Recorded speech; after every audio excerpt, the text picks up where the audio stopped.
हाँ जी, आप ठीक हो दीदी? आप ठीक हो? हाँ मैं ठीक ठीक। ये ठीक है आपकी? हाँ ठीक है, चल रही है बात। ठीक। चलो जी, शुरू करते हैं। 5 4 हो गए। मन को स्थिर करके पहले ओम का उच्चारण मन कर लेते हैं, फिर गायत्री मंत्र का जो हम कर रहे हैं उसकी व्याख्या के साथ अपने 5 दोषों को दूर करने का, किस प्रकार से किन किन भावों को रखें, किन दोषों को दूर कर सकते हैं। काम क्रोध लोभ मोह इत्यादि में हमने 4 का कर लिया है। आज अंतिम पद रह गया, उसको देखते हैं एक बार। थोड़ा दोहरा लेंगे और फिर उसके बाद ध्यान में बैठेंगे। गहरे लंबे सांस लेंगे।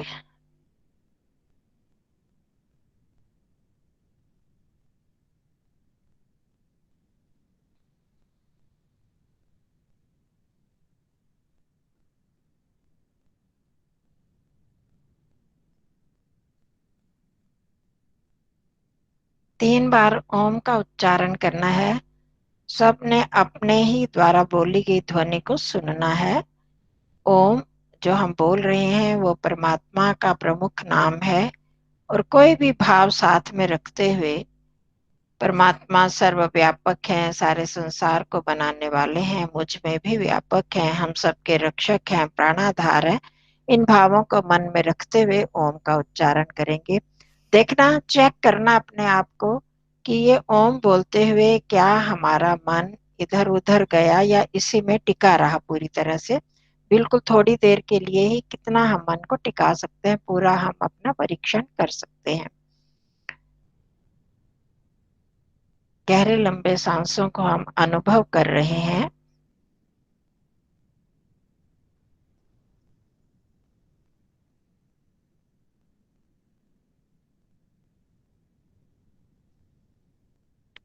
अब ओम का उच्चारण आरंभ करेंगे। गहरा लंबा सांस भरेंगे। ओ।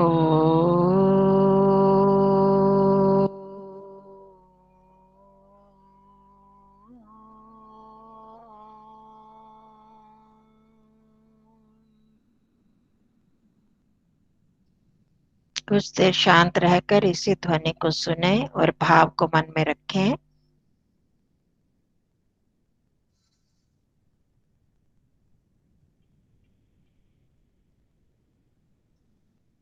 पुनः ओ।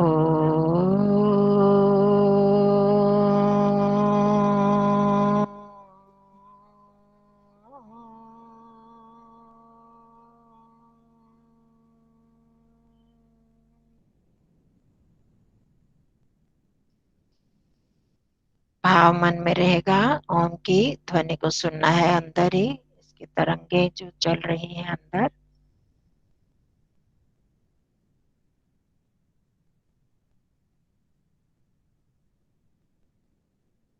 फिर तीसरी बार करेंगे। गहरा लंबा सांस अनुभव करते हुए। ओ।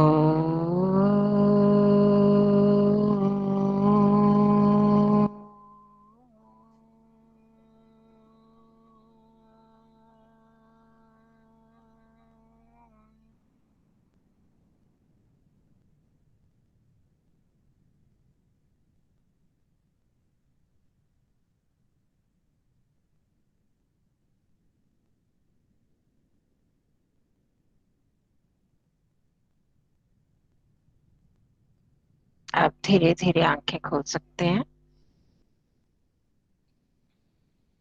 आप लोगों ने निरीक्षण किया, पूरा कर पाए, ओम के साथ हमारा मन लगा रहा। तो हम थोड़ी थोड़ी देर भी इस तरह से अभ्यास करते जाएंगे। अगर ज्यादा नहीं कर सकते तो ओम 3 बार बोला, 5 बार ओम बोला, क्या हम इतनी देर में मन को टिका सकते हैं? फिर निरीक्षण करें कहाँ गया हमारा मन, फिर उसको हटा दें, बाहर के भावों से हटाकर फिर भाव में ले आए। इस तरह से फिर थोड़ी बार गायत्री मंत्र, 1 बार गायत्री मंत्र किया, उसमें हमारा मन पूरा क्या 1 बार गायत्री मंत्र के पूरे अक्षरों के साथ जुड़ा रहा या कहीं इधर उधर चला गया। फिर उसके साथ फिर भावों को ले। तो धीरे धीरे धीरे जब हम ऐसे अभ्यास करते जाएंगे, मन का निरीक्षण करते जाएंगे, मतलब जैसे चौकीदार बैठता है ना, तो ऐसे ही उसको, उसी तरह से हम भी उसको एक डंडा लेके बैठेंगे, तो मन हमारे कंट्रोल में आता जाएगा और एक हमें अभ्यास होता जाएगा। लंबे समय में हमें अगर लगता है कि हमारा मन इधर उधर चला जाता है, तो छोटे छोटे कुछ कुछ सेकंड्स के लिए भी हम अभ्यास कर सकते हैं, और फिर धीरे धीरे हमें वो युक्ति आ जाएगी कि कैसे मन को टिकाना है, फिर अधिक देर तक भी हम टिका पाएंगे। तो अभी हम पिछली 2 बार से हमने गायत्री मंत्र को अर्थों को समझते हुए, विस्तार में उसके भावों को जानते हुए, अपने संतों के द्वारा जो बात कही गई है उसको हम समझने का प्रयास कर रहे हैं कि गायत्री मंत्र के द्वारा, इसके जप के द्वारा हम काम, क्रोध, लोभ, मोह, अहंकार, ये जो हमारे 5 आंतरिक शत्रु हैं, इनसे हम छुटकारा पा सकते हैं। परंतु प्रश्न उठा था कि कैसे पा सकते हैं, उसके लिए हम चिंतन कर रहे हैं, और हम 4 दोषों को निवृत्त करने के उपाय समझ पाए हैं, इनके इन शब्दों के साथ जोड़ते हुए। बिल्कुल संक्षेप में मैं उसको एक बार बता देती हूँ, फिर ये हमारी कड़ी जुड़ जाएगी, और जो बीच में एब्सेंट रहे या नहीं सुन पाए तो उनको भी दोहराई हो जाएगी। सबसे पहले हमने ओम का किया था। ओम के साथ अहंकार की निवृत्ति होती है, ऐसा महात्मा प्रभु आश्रित जी ने कहा हुआ है। तो कैसे होती है कि ओम की महानता को देखते हुए, ओम ने ये जो सारा ब्रह्मांड बनाया है, एक विशाल ब्रह्मांड, उस ब्रह्मांड की विशालता को देखते हुए और लोगों के ज्ञान को देखते हुए, स्वयं परमात्मा के विस्तृत ज्ञान को, अनंत ज्ञान, अनंत गुणों को देखते हुए जब हम अपनी तुलना करते हैं तो हमारा कहीं भी स्थान नहीं रहता। मतलब कि इतने अनंत गुण है और हमारे में कितने थोड़े से गुण। परमात्मा बिल्कुल निर्दोष है और हम दोषों से भरे हुए हैं, हमारे में कितने दोष हैं। तो हम किस चीज का अहंकार कर सकते हैं? क्या इस शरीर की सुंदरता का हम अहंकार कर सकते हैं जो कि नाशवान है? कैसे धीरे धीरे इसकी सुंदरता जिसको हम समझते हैं वो कैसे समाप्त होती जाती है? हम क्या ज्ञान का अभिमान कर सकते हैं? हमारा ज्ञान कितना है? देख लो, वेदों के एक मंत्र को हम अच्छी तरह नहीं समझ पाते, पूरे वैज्ञानिक लग जाए तो एक अंग को अच्छी तरह नहीं समझ पा रहे, तो हम ज्ञान के आधार पर भी अहंकार नहीं कर सकते। बुद्धि को लें, बुद्धि हमारी कब किस टाइम पता नहीं चलता, कब अव्यवस्थित हो जाए, हम एक हमारी यादाश्त समाप्त होती जाती है, तो उसके आधार पर भी अहंकार नहीं कर सकते। धन का अहंकार नहीं कर सकते, कब क्या समाप्त हो जाए। तो ये सब चीजों को जब हम देखते हैं और उसकी विशालता को देखते हैं, तो हमारी क्या औकात है, मतलब मैं आत्मा कितना सूक्ष्म हूँ। और शरीरों की दृष्टि से भी देखे तो हमने कहा था पूरा ब्रह्मांड को देखो, और उसमें अरबों अरबों क्या, अनंत, उसके बाद भी पता नहीं चल रहा कितने सौर मंडल हैं, उसमें कितने ग्रह हैं, उन ग्रहों में हमारी एक छोटी सी पृथ्वी है, इस पृथ्वी पर कितने ही देश हैं, उन देशों में हमारा एक छोटा भारतवर्ष, भारतवर्ष में कितने प्रांत हैं, और उनमें एक छोटा सा हमारा प्रांत जहां हम रह रहे हैं, और उसमें भी हमारा नगर, और उसमें हमारा मोहल्ला, और वहां पर जब जाएं तो अपना घर, तो हमारी क्या स्थिति रहती है, हमारा क्या स्थान रहेगा? कुछ भी नहीं रहता। तो हम किस चीज का अहंकार कर सकते हैं? एक भीड़ भरी हो, मैं अपने आप को बहुत ज्ञानी समझ रही हूँ, बहुत ज्ञानवान हूँ, कौन किसको पहचानता है? कोई जानता है क्या उस भीड़ में किसी को भी? तो मैं किस चीज का अहंकार कर रही हूँ? तो इस तरह से जब हम प्रभु के ओम के बारे में सोचते हैं, तो जो हमारा आश्रय है, जो हमारा जीवन आधार है, तो हमारा अहंकार समाप्त हो जाता है। और लोगों के साथ भी जब हम तुलना करें विद्वानों के साथ, तब भी हमारा अहंकार वहीं समाप्त हो जाता है। फिर भूर्भुवः स्वः मोह, हम संसार में मोह करते हैं उन लोगों के साथ जो हमको सुख प्रदान करते हैं। अगर हमारा जीवन संकट में है, किसी ने हमको थोड़ा जीवन हमारा बचा दिया, तो हम जीवन भर उनके ऋणी महसूस करते हैं, उनके साथ हमारा विशेष स्नेह हो जाता है। जो माता पिता संबंधी हमें सुख देते हैं, हमारे दुखों को दूर करते हैं, उनके साथ हमारा मोह हो जाता है। तो परंतु अगर जब हम देखते हैं कि ये जरूरी जो चीजें हैं जीवन की, हमें प्राण देने वाला, हमारा जीवन देने वाला कौन है? माता पिता तो केवल निमित्त मात्र हैं, वे परमात्मा ही हमारा जीवन हर क्षण चला रहे हैं। वो हमारे असली दुखों को दूर करने वाले तो वो परम प्रभु ही हैं। देखो, डॉक्टर सामने बैठे रहते हैं, करते रहते हैं इलाज, तो भी अगर जीवन नहीं बचना होता तो नहीं बचता। डॉक्टर सामने खड़े हैं, आप परमात्मा से दुआ करो, वही आपको देखेगा, वही बचाना चाहेंगे तो बचाएंगे, वो भी जवाब दे देते हैं।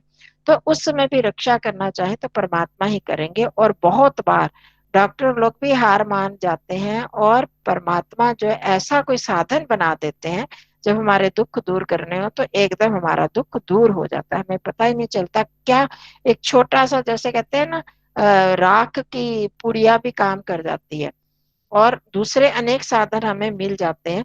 तो वह परमात्मा की कृपा से, और वही दवाई मैं भी खा रही हूँ, आप भी खा रहे हो, आपको आराम आ गया या मेरे को आ गया तो दूसरे को नहीं आता।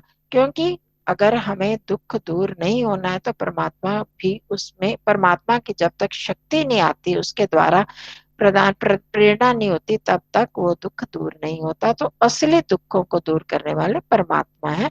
इसका ये मतलब नहीं है कि हम संसार में कोई उपाय ना करें। वो सारे उपाय जो दुख दूर करने की औषधियां हैं, साधन है, वो भी मेरे परम पिता परमात्मा ने ही बनाए हैं। असली दुख दूर करने वाले तो वही हैं। वही डॉक्टरों को भी, चिकित्सकों को और ज्ञान देने वाले भी वही हैं, वही प्रेरणा देने वाले हैं। तो क्या हम संसार के साथ मोह करेंगे, उस परमात्मा के साथ नहीं करेंगे। हम सभी के जीवन में होगा कि हमारे प्रिय संबंधी कितने चले गए होंगे, प्राय सबके जीवन में होगा, परंतु उसके बाद भी हमारा जीवन चल रहा है या नहीं। मतलब कि उन संबंधियों के चले जाने के बाद भी हमारा जीवन चल रहा है, वो कौन चला रहा है।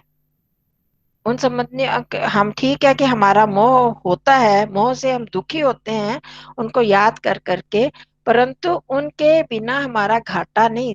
थोड़ी देर हमें कुछ, ठीक है, जीवन में कमाने वाला कोई होगा, हमें साधन देने वाला, अगर वो भी चले जाते हैं कोई ना कोई और साधन बन जाता है, तो उस परमात्मा के बिना हमारा जीवन नहीं चल सकता, ये पक्की बात है। और सब होते हुए भी वो परमात्मा अगर हमारे हमें ये सब साधन ना दे तो हमारा जीवन नहीं चल सकता।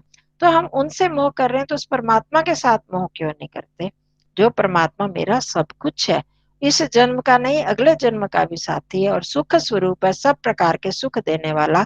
जब हम थोड़ी देर ध्यान में बैठते हैं और सचमुच हमारा ध्यान जुड़ जाता है, हमारी तार मेरे परमात्मा से जब जुड़ जाती है, तो हमें कितना सुख आनंद प्राप्त होता है। और जो असली भक्त हैं, जो सच्चे उस परमात्मा को प्राप्त कर लेते हैं, उसके सुख को प्राप्त कर लेते हैं, तो उनका उस परमात्मा के साथ सचमुच ऐसा सुख प्राप्त होता है जो कि संसार में कहीं भी नहीं मिला होता। तो ये हमें, संसार से हम मोह जिस कारण से कर रहे हैं, वही मोह, वो सब कुछ देने वाला तो मेरा प्रभु ही है। तो हम जब इस प्रकार के भाव जोड़ेंगे, परमात्मा के साथ प्रेम जोड़ेंगे, तो हमारा वहां से मोह धीरे धीरे हटता जाएगा। हमें उनसे प्रेम ही करना है, कर्तव्य का पालन करना है, परंतु मोहग्रस्त होकर जो अपने असली कर्तव्यों को नहीं छोड़ देना है। तो जब हम इस तरह से चिंतन करेंगे तो उस परम प्रभु के प्रति हमारी प्रेम की धारा बह जाएगी, संसार से हमारा मोह कम होता जाएगा, हम अ, अंधकार में नहीं फंसेंगे, मोह अंधकार में नहीं ग्रसित होंगे। फिर तीसरा आ गया तत्सवितुर वरेण्यम। वो परमात्मा जो है वरण करने योग्य है, वो जो सर्व ऐश्वर्यों के भंडार है, सारे संसार के अधिपति हैं, उसको मैंने चुन लिया है। अगर मैं उस श्रेष्ठ परमात्मा को अपना बना लेता हूँ, अपना कर लेता हूँ, तो मुझे किस चीज की कमी रहेगी। हम संसार में छोटी छोटी चीज के पीछे मोह करते हैं, लोभ, लोभ करते हैं, ये चीज इकट्ठी कर लें, ये कर लें, वो कर लें, जरूरी साधन हमने करने हैं। पर लोभ से तब हम हट सकते हैं अगर परमात्मा को सब ऐश्वर्यों का भंडार मानेंगे, उन पर हम आश्रित हो जाएंगे, उनको अपना बना लेंगे, वरण कर लेंगे, अपना मित्र बना लेंगे, सखा बना लेंगे, माता पिता उनको स्वीकार कर लेंगे। तो जैसे एक, कल भी मैंने कहा था, एक बच्चा माँ की गोदी में आकर, माता पिता की गोदी में आकर निश्चिंत हो जाता है, निडर हो जाता है। और मतलब जब समझ आ जाता है बच्चों को, उस समय नहीं, छोटा बच्चा जब वो पूरी तरह समर्पित होता है माता पिता के प्रति, तो वो, उसको किसी चीज की चिंता नहीं होती। खिलाएंगे माता पिता, दे करेंगे, वस्त्र वही देंगे, सब कुछ वो करेंगे। तो फिर वो किसी चीज का लोभ वो नहीं करता, उसको थोड़ी लोभ होता है, माता पिता अपने आप करेंगे जो करेंगे। तो इसी प्रकार जब मैं स्वयं को परमात्मा के प्रति समर्पित कर दूंगी, उनको ही सब ऐश्वर्यों का भंडार मान लेंगे, वो जो मेरा आश्रय है, वो सब कुछ देने वाला है, वो मेरी जरूरतों को जानता है, वो अवश्य ही पूर्ण करेगा। तो हम फिर कभी भी लोभ में नहीं फंसेंगे, सिर्फ अपनी जरूरतों की ही पूर्ति करेंगे, लोभ में नहीं जाएंगे, हमारे वृत्ति जो है बाहर की तरफ नहीं जाएगी।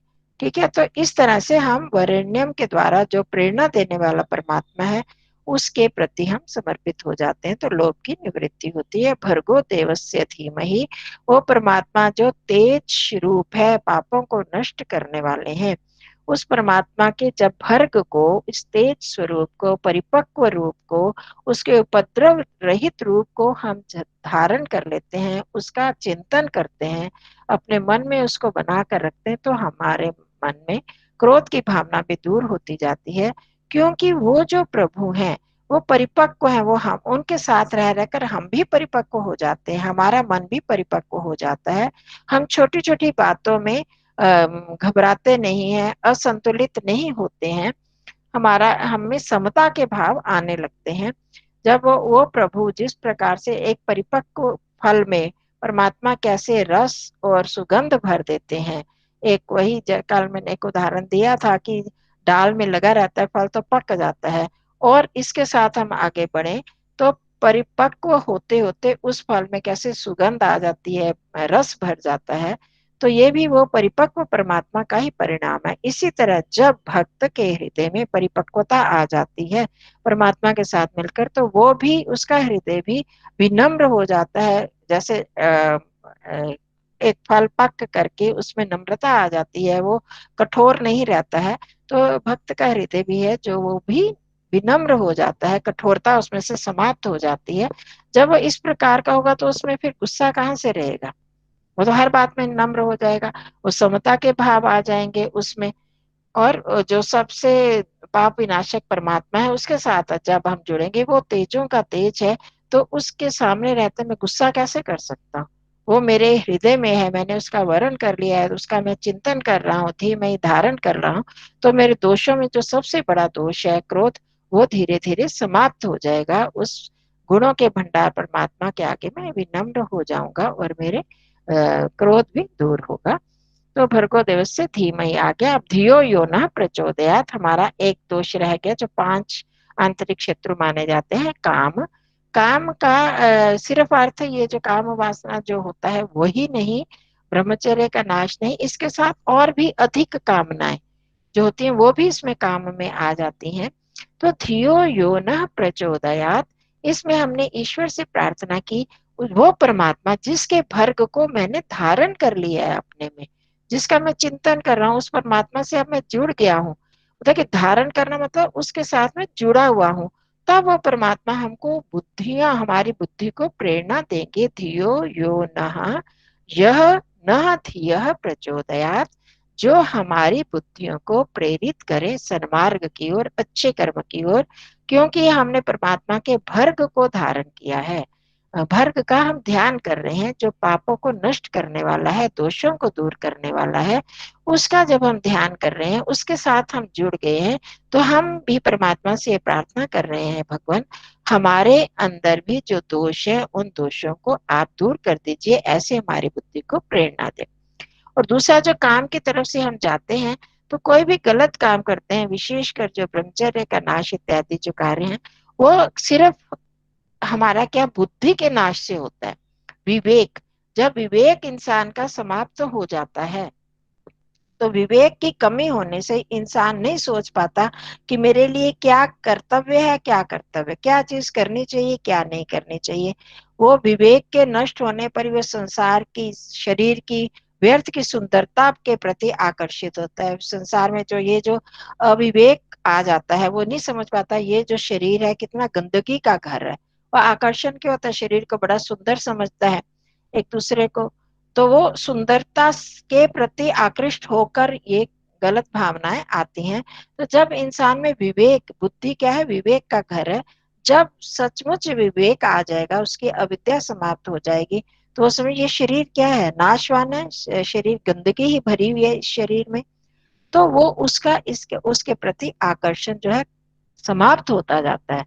और बुद्धि में भी ये व्यर्थ की जो इन संसार का जो सुख है वो वास्तविक सुख नहीं है, नष्ट होने वाला है। वास्तविक सुख तो मेरे परम पिता परमात्मा के पास ही है, हमारे कर्तव्यों के पालन करने में है।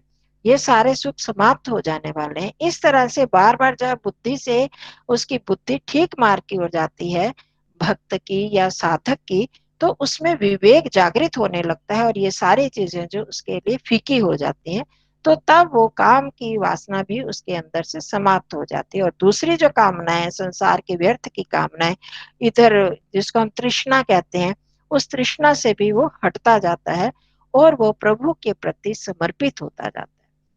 तो धियो यो न प्रचोदयात्, जब हम बार बार सद्बुद्धि के लिए प्रार्थना करेंगे, मुझ में विवेक आ जाएगा, तो एक काम की वासना जो है वो भी समाप्त होती जाएगी।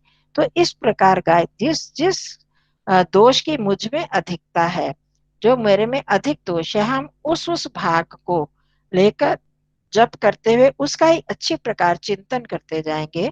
अब हमने बहुत ही विस्तार में इसको सोच लिया है, तो अब मेरे को लगता है कि सभी आप समझ गए होंगे। तो हम इसको उस भाग पर विशेष चिंतन करें जप करते हुए, और प्रभु से आर्त हृदय से विनम्र होकर प्रार्थना करें, भगवान मेरा ये दोष दूर हो, आपकी कृपा से ही हो सकता है।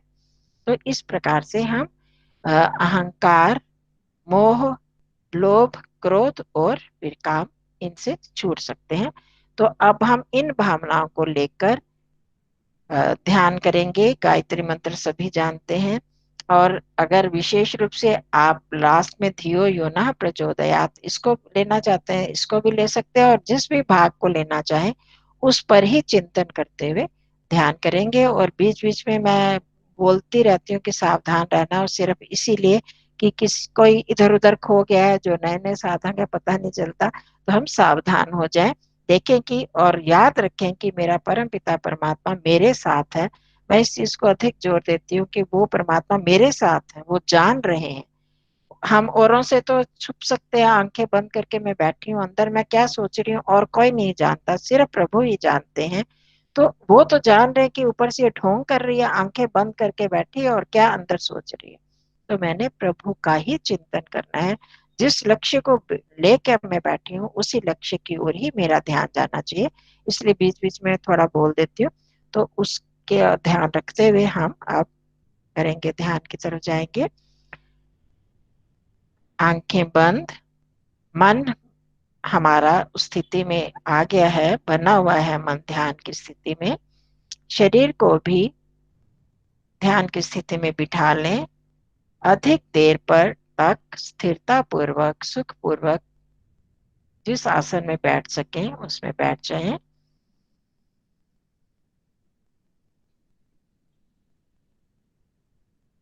गहरे लंबे सांस ले लेंगे, अनुभव करते रहेंगे।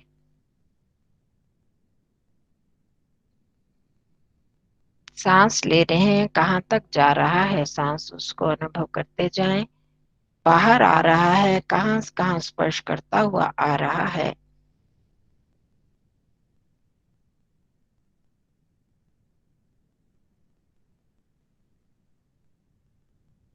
इन प्राणों को प्रदान करने वाले मेरे प्राणाधार प्रभु हैं। हर सांस के साथ ओम को जोड़ दें। अंदर आ रहा है सांस ओम, बाहर जा रहा है ओम।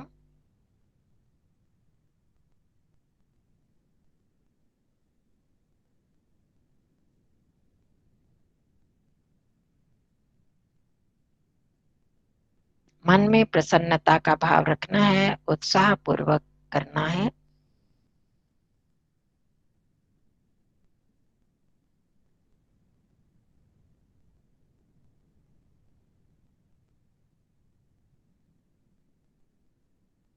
हम सांसों को देख रहे हैं।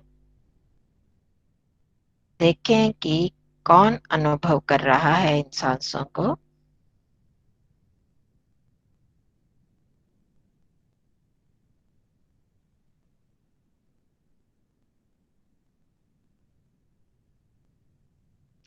स्वयं को सांसों से अलग अनुभव करें। सांसें चल रही हैं, मैं अनुभव कर रहा हूँ, तो मैं चेतन तत्व इनसे अलग हूँ।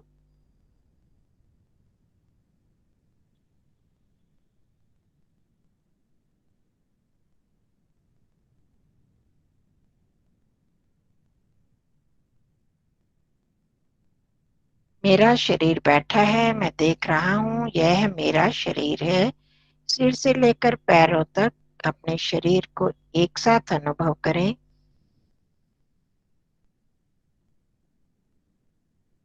और इसे अनुभव करने वाली सत्ता मैं इससे अलग हूँ।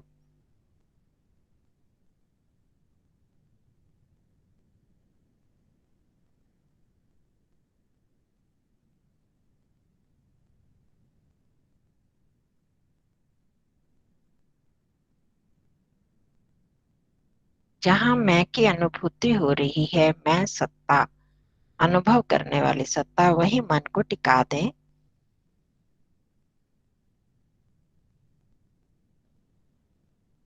यहीं पर मेरा प्रभु, जिन्होंने मुझे यह शरीर प्रदान किया, ये सांसें दे रहे हैं, वे मेरे प्रभु भी मेरे साथ विद्यमान हैं। प्रभु की समीपता को, विद्यमानता को अनुभव कीजिए, मुझ में ही, अपने में ही।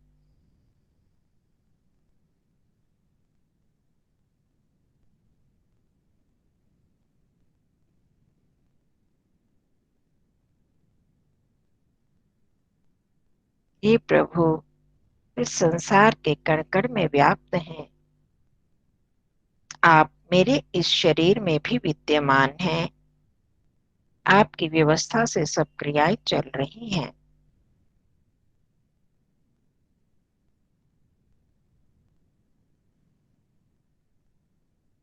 इससे भी भीतर मुझ में, हे प्रभु, आप सदा विद्यमान रहते हैं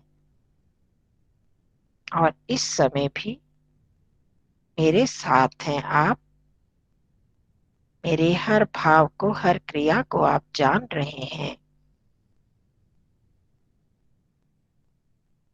उस महान अनंत गुणों से युक्त परमात्मा की उपस्थिति को अपने साथ अनुभव करते हुए एक गर्व का अनुभव करें। इतना महान सत्ता मेरे साथ है और मैं उनके साथ बैठा हूं।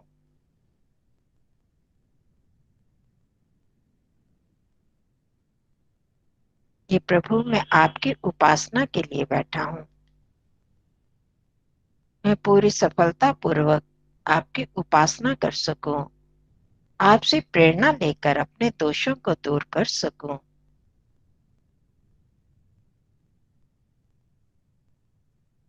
इन भावनाओं को रखते, मन में रखते हुए, प्रभु को अपने साथ जानते हुए गायत्री मंत्र का पाठ करेंगे। एक एक शब्द को सुनना है और फिर इसे गायत्री मंत्र के माध्यम से आप ध्यान में चले जाएंगे। गहरा लंबा सांस। ओम भूर्भुवः स्वः तत्सवितुर्वरेण्यम् भर्गो देवस्य धीमहि धियो यो नः प्रचोदयात्।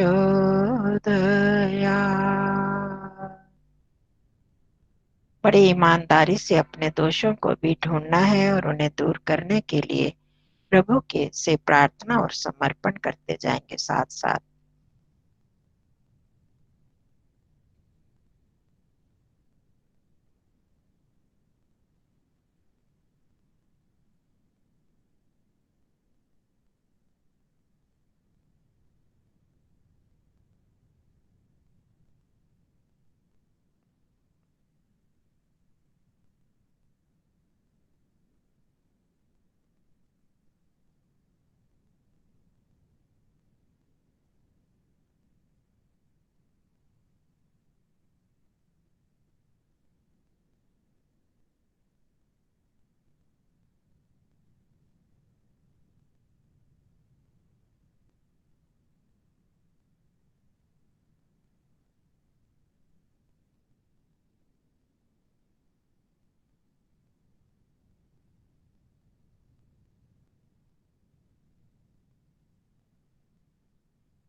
सावधान रहें, मन को कहीं और नहीं ले जाना है।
अपना निरीक्षण कर लीजिए, मन कहीं इधर उधर तो नहीं जा रहा। मेरे प्यारे प्रभु, मेरे प्यारे सखा मेरे साथ हैं। मैंने उनका वरण किया हुआ है।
मन का निरीक्षण कर लीजिए। जिनका मन बहुत चंचल हो रहा है, अगर नहीं लग रहा तो गहरे लंबे सांस लें, उनको अनुभव करें। हर सांस के साथ ओम को जोड़ दें और फिर इस विषय पर आ जाए।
स्वर्णम भर्ग भर्ग रूप प्रभु, जो सकल दोषों से रहित हैं, शुद्ध हैं, पवित्र हैं, उस प्रभु को मैंने वर्ण किया है। उस प्रभु के आगे अपने सब दोषों को खोल कर रख दें।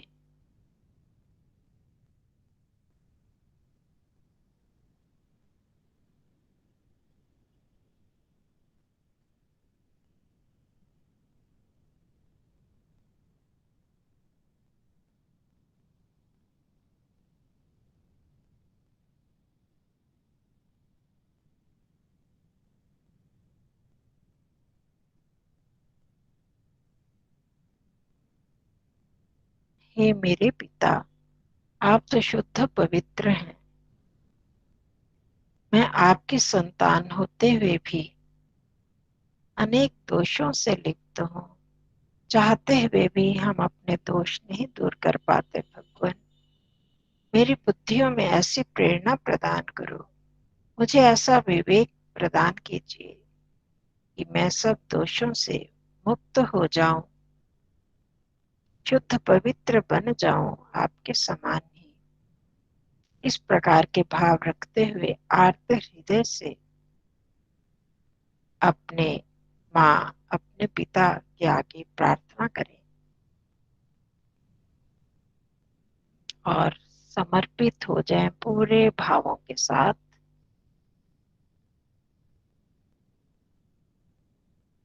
कोई चिंता नहीं, कोई विचार नहीं।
हे सविता देव, आप सारे ब्रह्मांड को बनाने वाले भी हैं और हमको अच्छी प्रेरणाएं भी देते हैं। इसीलिए तो हम आपसे प्रार्थना कर रहे हैं, धियो यो न प्रचोदयात्, हमारी बुद्धि को ठीक मार्ग पर, सन्मार्ग पर प्रेरित कीजिए। हे सविता, आप तो प्रेरणा देते हैं पर हम आपके साथ जुड़ नहीं पाते। जब तक आपके साथ हम जुड़ेंगे नहीं, हम कैसे सुनेंगे, आपकी प्रेरणा को ग्रहण नहीं कर सकते। इसीलिए तो भर्गो देवस्य धीमहि, हमने आपके भर्ग का को अपने हृदय में धारण कर लिया।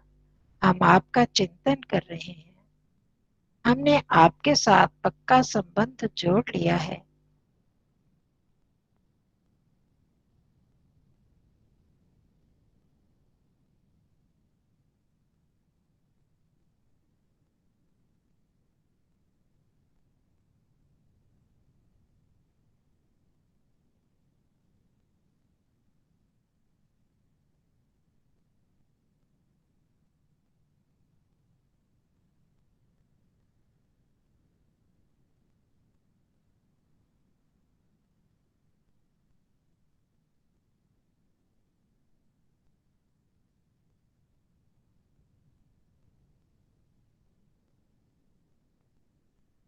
इस संबंध को जोड़ते हुए, प्रभु को अपने साथ अनुभव करते हुए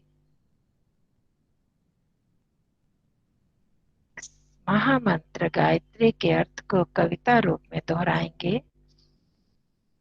ओम आनंदम, ओम आनंदम, ओम आनंदम, ओम ओम ओम, ओम आनंदम, ओम आनंदम, ओम आनंदम, ओम ओम ओम।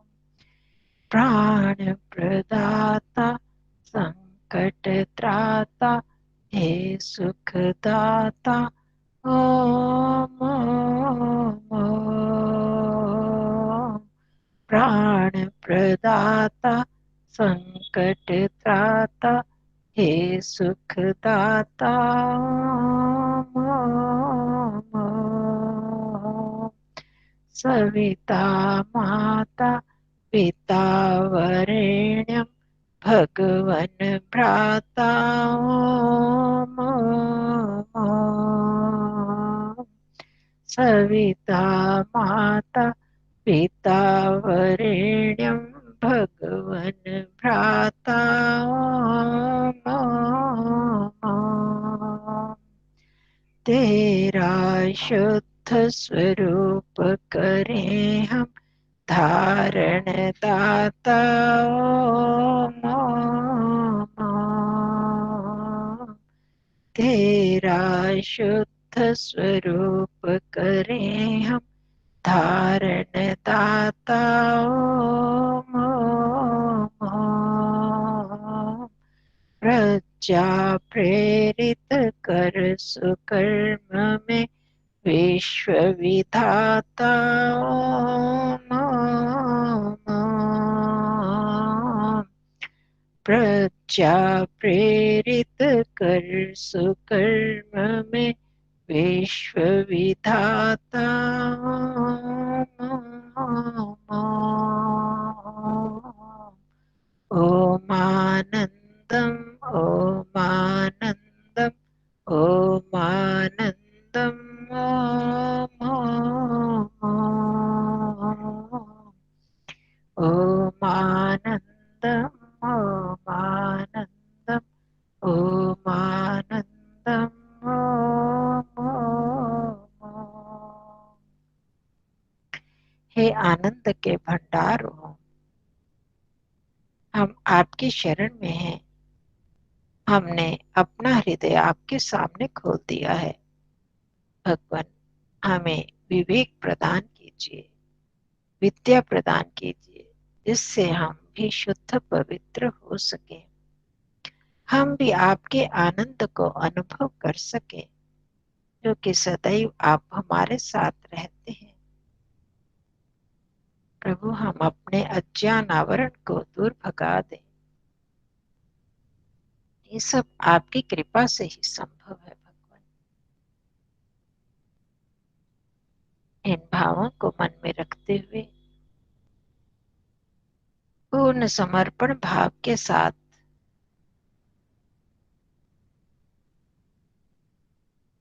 प्रभु को अपना सब कुछ समर्पित कर दें।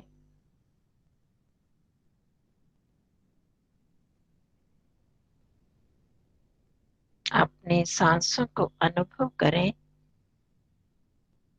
प्राण प्रदाता भगवान, आपकी कृपा से मेरी सांसें चल रही हैं, मेरा जीवन चल रहा है।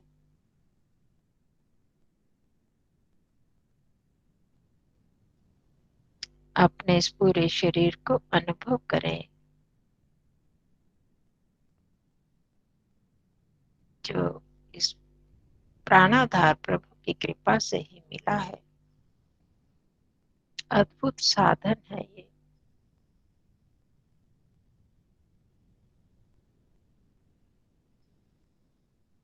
अपने हाथों के स्पर्श को अनुभव करें। दोनों हाथों को धीरे धीरे गति प्रदान करें। देखें, मैं गति दे रहा हूं तो हाथों में गति आई है, नहीं तो हाथ तो ऐसे ही पड़े थे। मैं चेतन ही जड़ को गति प्रदान कर रहा हूं। दोनों हाथों को जोड़कर अपने श्रद्धा से पूरी हृदय पर रखेंगे। नम्रता से मस्तक झुकाकर सविता देव वरेण्य भर्ग रूप प्रभु को नमस्कार करते हुए बारंबार धन्यवाद करेंगे। भगवान,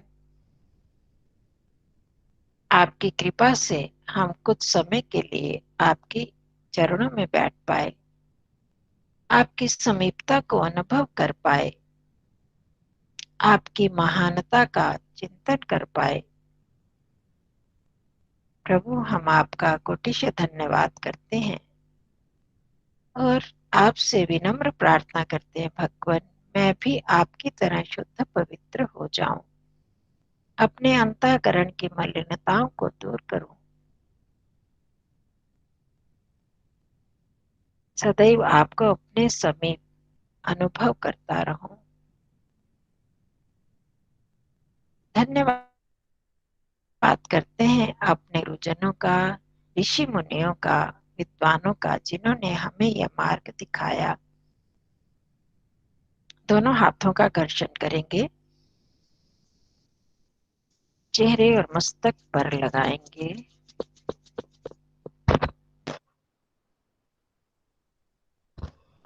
दोनों हथेलियों को आंखों पर रखें। धीरे धीरे आंखें अंदर ही खोलें, बंद करें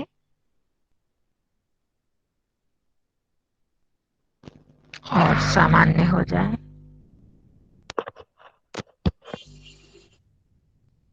आप सबका धन्यवाद। बहुत धन्यवाद। नमस्ते। सभी धन्यवाद। को नमस्ते नमस्ते। आपका भी। धन्यवाद सबको नमस्ते। बहुत बहुत धन्यवाद जी, सबको नमस्ते जी। सभी का धन्यवाद।